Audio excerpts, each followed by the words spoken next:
L'œuf, parfait symbole de l'éternel recommencement, des origines et de la fin, l'œuf pascal nous est revenu, même sous forme automatisée.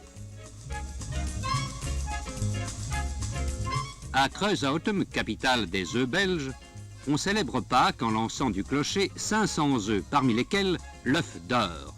Ils sont de plastique et suspendus à de mini-parachutes. Et jusqu'où ne grimperait-on pas pour décrocher le jaunet?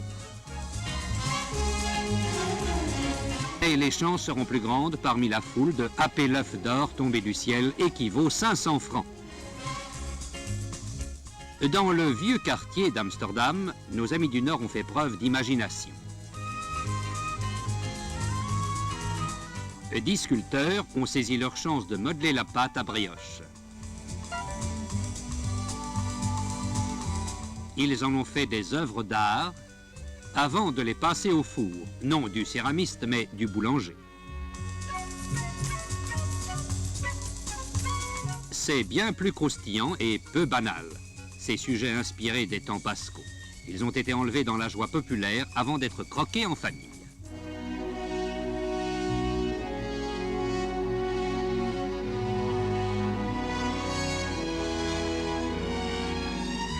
Si les belles plumes font les beaux oiseaux, en Angleterre, elles font aussi les beaux chapeaux. La parade des Easter Bonnets est à Londres ce qu'est pour nous celle des Catherinettes. Mais dans l'île, cela se passe aux vacances de Pâques et certaines coiffures préfigurent déjà les primeurs jardinières.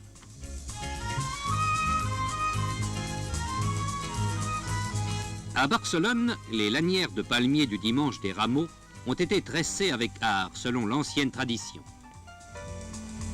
Et certaines vanneries sont de pure merveille.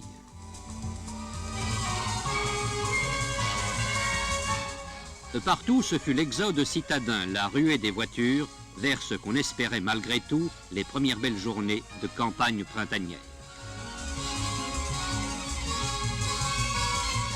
Mais le long week-end de Pâques 70 n'aura pas tenu ses promesses et les villes désertées n'auront pas connu l'afflux des étrangers.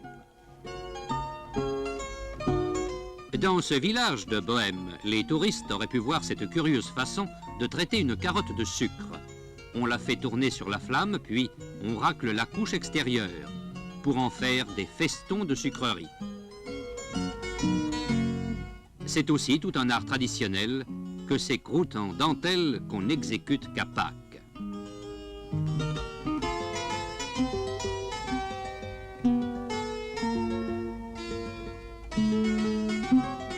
Entassées les unes sur les autres, elles forment de véritables pièces montées. Et les plus hautes sont les plus méritoires et on les couronnera naturellement d'un agneau pascal en sucrade.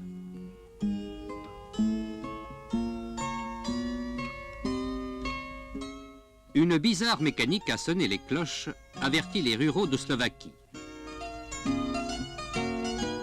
Dans les paniers, les œufs coloriés sont emportés par les fidèles vers les églises pour la bénédiction pascale.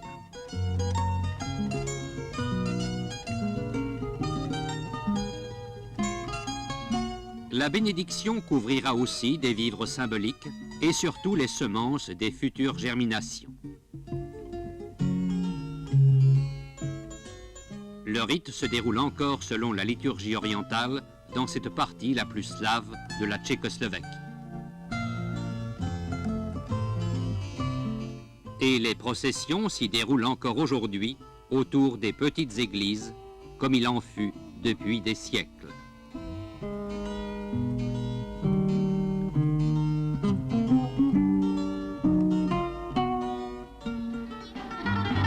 En Grèce, les lapins qui, selon la légende, pondaient des œufs de couleur à la veille de Pâques, participent aux distributions. C'est la coutume d'échanger des œufs. Mais ils ne sont pas cuits durs et on les casse allègrement avant de les gober. Cela donne du cœur aux danses des Evzones.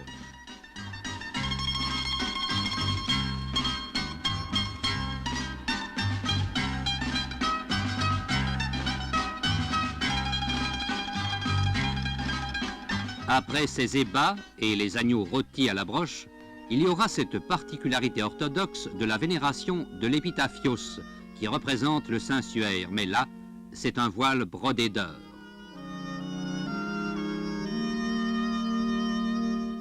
Ainsi s'entremêlent religion et folklore, symbolisme de la mort et de l'hiver, vaincu par l'éternelle résurrection du printemps.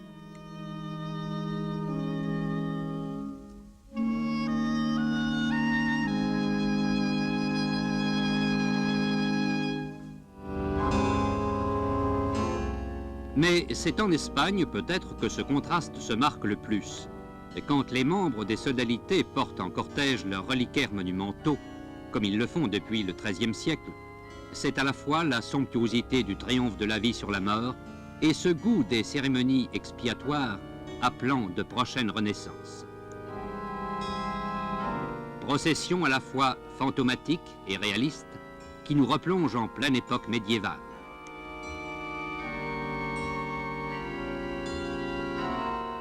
Pour ceux que le drame du calvaire et le mystère de la résurrection attirent toujours, il n'est de Semaine sainte qu'en Espagne.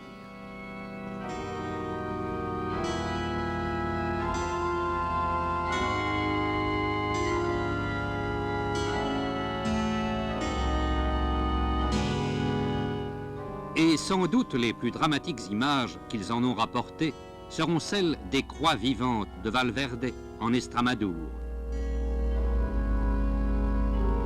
Scène d'une hallucinante gravité, allant jusqu'à la souffrance physique presque inendurable.